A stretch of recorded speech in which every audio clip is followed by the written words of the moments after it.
বিশ্রামগঞ্জ বাজারে সরকারি ন্যায্য মূল্যের দোকানে ভয়াবহ অগ্নিকাণ্ড, পুড়ে ছাই সম্পূর্ণ দোকান। ঘটনাস্থলে দুটি দমকলের ইঞ্জিন। উল্লেখ্য, বিশ্রামগঞ্জ বাজারে সরকারি ন্যায্য মূল্যের দোকানে ভয়াবহ অগ্নিকাণ্ড, পুড়ে ছাই সম্পূর্ণ দোকান।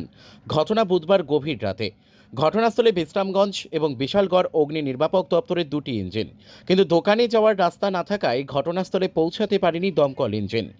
আগুনের লেলিহান গ্রাস করে নিল পুরো দোকান। অগ্নিকাণ্ডের ঘটনার খবর পেয়ে এলাকাবাসীর ঘটনাস্থলে জড়ো হয়।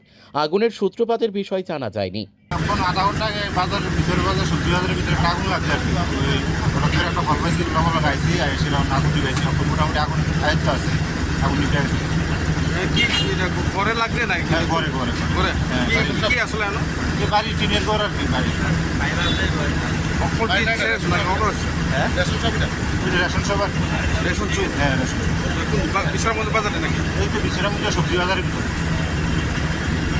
কয়টা ইঞ্জিন আমার লাগছে? আমরা 3টা গাড়ি আছে। মানে আপনারা কয়টার সময় খবর পাইছে? এটা এখন তো এখন টাইমটা খেলা ঠিক আধা ঘন্টা হয়ে গেছে। গাড়ি কি আমরা শুধু বিশ্রামগঞ্জ আসছে? বিশ্রামগঞ্জের থেকে আছে, বিশালগড় থেকে আছে। কয়টা ইঞ্জিন আছে? টোটাল 3টা ইঞ্জিন আছে।